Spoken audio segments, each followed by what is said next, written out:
Hello everyone, Silent here and welcome back to another episode of Truly Bedrock Season 1. It is episode 10 and today we are finally in the double digit markers, which is always a nice little milestone. And in today's episode, we're going to be doing a bunch of different planning and building around our village. As you know, this village is kind of sizable actually, and we want to turn this into like a whole village city. As you can see, we've built many markers around this place for marking out where walls and paths and buildings and different farms are going to be going. And there's kind of a lot to explain, but I'm going to try and explain what we're doing around here fairly quickly, just so you understand the end goal of this village. And then we can actually get into building and designing. So first things first, what do all of these different markers mean? Well, first of all, the cobblestone is going to be marking out the outer wall of our village. That's going to keep all the White Walkers, zombies, and hopefully all the Zloys out as well. Just, overall protecting the entire village, which is desperately needed because villagers are kind of idiots. And then we have yellow and red clay markers, which we're all supposed to be yellow, but I kind of ran out of yellow, so we started using red. Anyway, these are going to be path markers, and these are going to be going out all throughout the entire village, interconnecting every single building, a tower, farm, redstone contraption, and gate as well. So basically the entire thing is going to have very intricately detailed paths and little fountains and gardens and all kinds of things everywhere. Basically, I want to fill up the entire inner space of this wall with a build. Every single block in this entire area needs to have something custom done with it, besides maybe these little houses. I might leave these ones because they're kind of cute and tiny. So that is the goal, to build a entirely custom, fully fleshed out village city, and I've never done a single thing like this before. In my entire Minecraft career, I barely ever built above ground, so this is actually really interesting and fun for me. Hopefully it turns out pretty alright. I think it will. We just actually need to do a ton of work. And speaking of work, we've already actually done a little bit of this on live streams. We decided on the path that we're going to be building, and that's also when we marked out all of these different things around the village. So this is the general style of path that we're going to have going throughout the entire village. As you can see, it's very run down and rugged, and I think it looks pretty nice actually, especially with the foliage and little lampposts on the edges of it. Just makes it look kind of nice. We got some melons and some leaves, little bits of grass and things. The melons are kind of an interesting addition because they actually tie in with the gardens of the village as well. So we're going to be building a lot of these different paths today, going all throughout the entire village, and that is going to be a lot of paths. That's going to take probably several hours. Oh, and if you would like to see the Truly Bedrock live streams that we do, there will be a link to our Twitch channel down in the description of the video. Of course, you can go follow us over there, and then you'll get notified of when we go live, and then you'll get basically like an additional 8 hours of Truly Bedrock to your face every single week, which is really nice. So yeah, link it down in the description if you are interested in live streams. So I'm actually getting a little bit ahead of myself. There are a few things that we need to do before we start building up the village, because I asked you guys some questions in the previous episode that we need to take care of, because that's like a thing that we need to do. I just got excited and wanted to build up the village.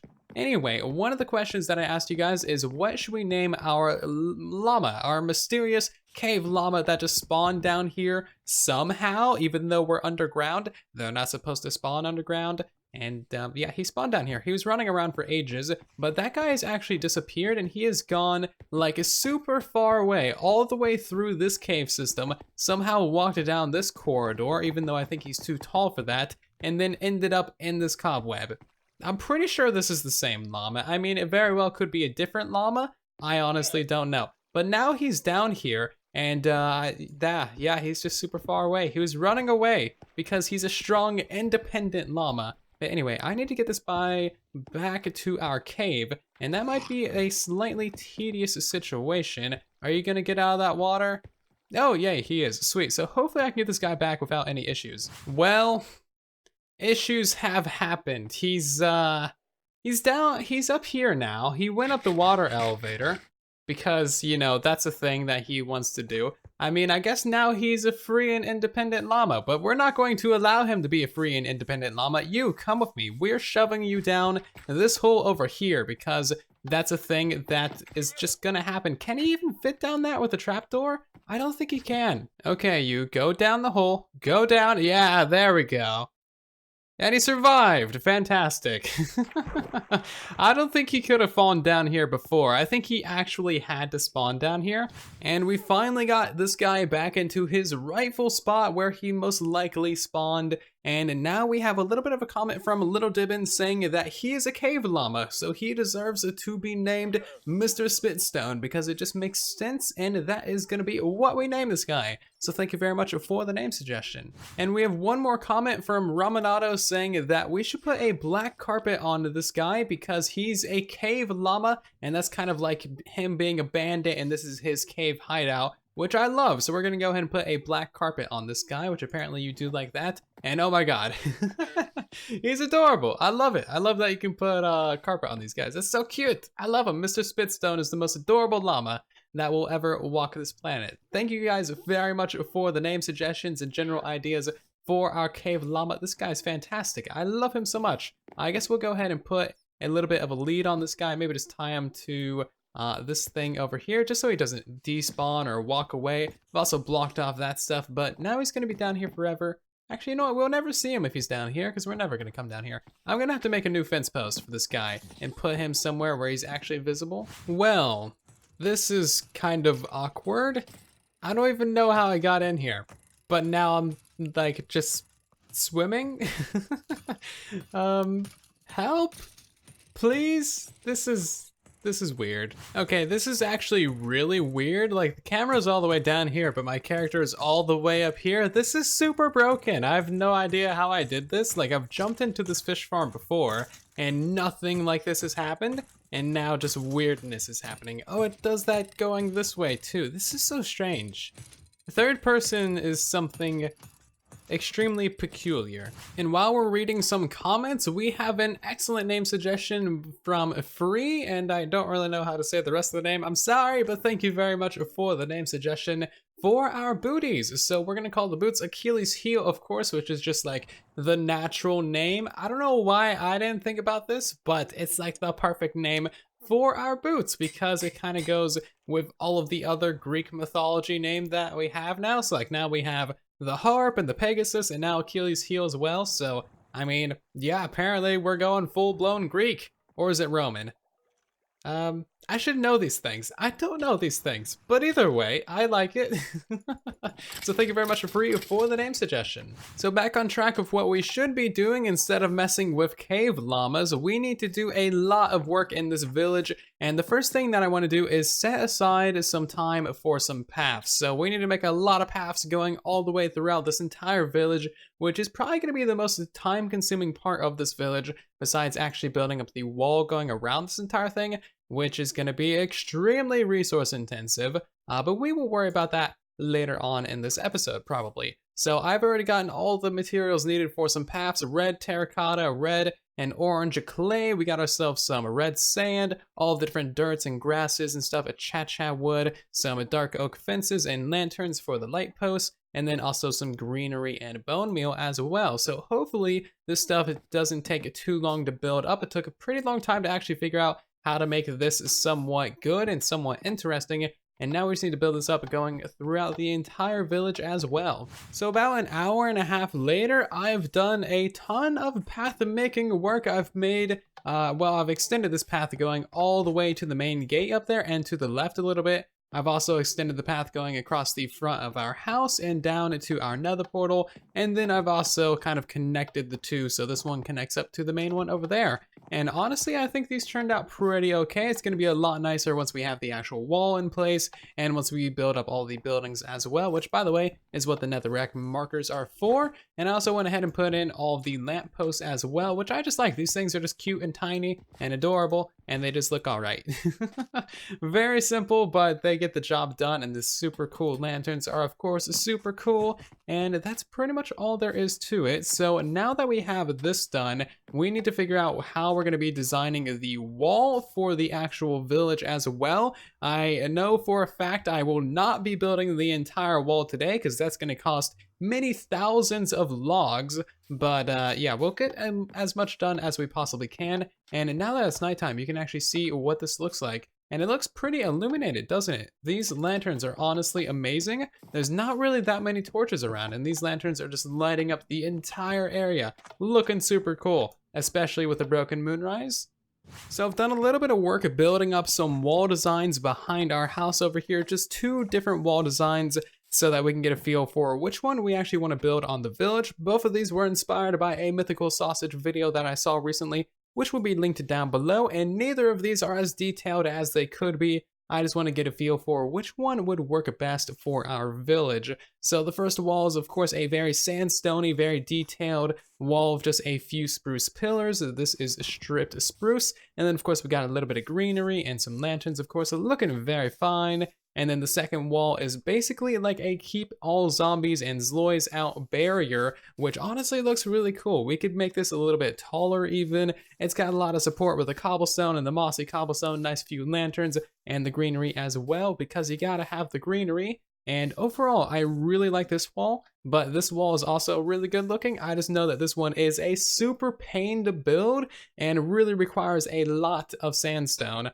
whereas this one is pretty straightforward to gather the resources for. So I'm gonna put a poll in the upper right of the video right now asking you guys what wall we should use for the entire village going all the way around this place. There's gonna be 3 options. 1 is for purely sandstone going all the way around. 2 is gonna be for purely spruce and dark oak going all the way around the village. And then 3 is gonna be for both of these things. The reason why I'm doing that is because I think that this sandstone wall could be really nice on this edge of the village right here that is facing the desert. That way it's kind of like the villagers just gathered up what sandstone was around and just cobbled that together in a wall. So the sandstone will be just from about that edge of the gate going all the way over to about here or so. And then the entire rest of the village could be built out of spruce and dark oak. So yeah, I think that would actually be probably the best course of action using both wall types,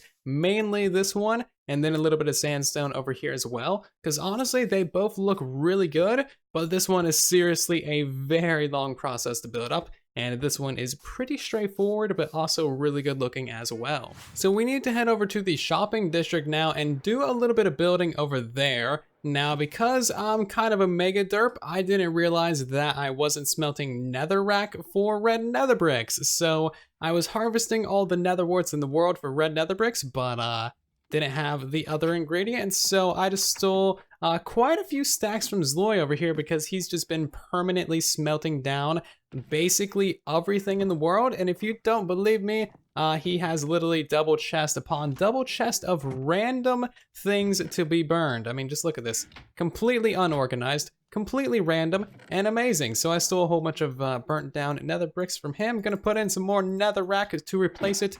And I'm also gonna top off his furnace right here because this thing has been working nonstop for basically the last few months, and it can use a little bit of a treat. So here we are in the shopping district, and as you guys know, in the previous episode, we built up a brand new inn shop in the shape of a dragon head, a pretty awesome dragon head, if I do say so myself. I did not design it, but it is still pretty amazing. And of course, we're not just gonna keep this thing stone. As cool as it does look, we're gonna go ahead and fully swap out every single stone block with an actual proper decorated block. And in the previous episode, I asked you guys exactly how we're gonna decorate it. So I went ahead and gathered up all the resources needed to do so. So how exactly are we gonna be decorating this thing? Well, as I mentioned, I asked you guys in the previous episode with a little bit of a poll and also just with comments as well. But as you can see from the poll, 52% of people wanted a red concrete body with red nether brick horns, which I think is gonna look pretty good. And then we're also gonna have quartz teeth as well. Not sure how we're gonna do that with the walls. I just noticed that we have walls. Maybe we won't do quartz for the teeth. I don't want to say diorite, but diorite has walls and stair variants. Okay, we'll deal with that later. And then I'll probably also replace the eyes as well. And then we're gonna go ahead and replace all of these stone blocks with red nether brick as well. So hopefully this thing turns out pretty well. I think it will. Wow. This thing actually looks really good with like the stone and stone bricks on it still. I mean, obviously we're gonna replace all the stone bricks and stuff, but It's looking really good so far. I like it. I gotta say, this is a pretty spectacular view right here with the broken moon and now a very formidable looking dragon. This thing is honestly top notch. I tried using diorite for the teeth, but it didn't look quite right. So now we're just using sandstone walls and smooth sandstone stairs as well. And this thing is honestly looking super good. I love the red nether brick and the red concrete as well. Put a little bit of a diamond block as the eyeball, of course. And this thing is also chocked full of hidden lighting as well. So there's plenty of hidden lighting in the tongue and some fire underneath the floor as well, just to add that little bit of atmosphere to the dragon mouth. And honestly, this thing is looking pretty good on the inside as well. We do need to do some more end raiding because I only have 2 elytras left in the shop and I don't really have that many shulker shells left. I have like 2 stacks, but that's actually not that much. So we definitely need to go do some end raiding. But otherwise, this place is pretty awesome looking now. Thank you all very, very much for the suggestions for actually building up the dragon head. I think this thing, it turned out amazing. Always kind of cool to see all the, feedback and suggestions in the comment section. So thank you guys. So I guess we should get a further out view from this as well, since pretty much the only place to look at it from up there is that one side. So coming down here, yeah, that thing still looks pretty awesome, especially with that mega moon over there. That thing looks pretty amazing. It could be a little bit brighter on like the back side of the eyeball, I guess, but overall, I think that looks pretty amazing. And also, yeah, there's totally a creeper in there. I'm gonna avoid that. So you can pretty much see this from everywhere in the shopping district, which is really cool. That was kind of the point of building it in that area. The one place where you can't see it is actually right when you come out of the portal. Like, it's completely hidden, thanks Zloy's terraforming, and you gotta actually come all the way out to over here to start seeing it. So that concludes our business in the shopping district for today. However, sometime in the near future, we might actually start supplying some of the shops there, because I don't really feel like going into competition with everyone, but I have a lot of stuff that I want to sell. So sometime in the future, we might start supplying people. And there is one more thing that I did want to do in this episode, and that is build a little bit of a marshmallow tower in our village for village defenses, mostly trying to keep out Zloy. And that is just because I captured this guy. He just kind of spawned over here. I built a giant messy block around him. So I think next episode, we're going to get that guy into the village and build a nice little gas tower around him for some defenses. It should look pretty awesome. It should be cool. I wanted to do that today, of course. However, I'm not going to have time for that, and I'd rather not delay the video by several days for that one little project. So taking a look at our village from above, you can really start to see things coming together, especially with the paths going all throughout this place. They're really a nice contrast to the green on either side. It's going to be amazing seeing those go throughout the entire village, and especially once we've built up the wall going around this as well, and filled it in with gardens and buildings. This place is going to look amazing. Hopefully you guys did enjoy today's episode, of course, and be sure to vote on the poll in the iCards for what type of wall we should build going around our entire village. No matter which wall gets chosen, we're going to have to do just so much resource gathering. Probably going to have to do an entire live stream just of wood collecting to actually get all the logs for this thing, because that is going to be a lot of wood no matter which way we go. So yeah, thank you all very much for watching today's episode. I do hope that you did enjoy. If you did, then of course be sure to leave a like on the video as well, and maybe share it with your friends so that they can enjoy it too. If you're new here and want to see more episodes in the future, be sure to subscribe, of course, and I'll see you all down in the comment section and in the next one. Thank you again for watching, and then there was silence.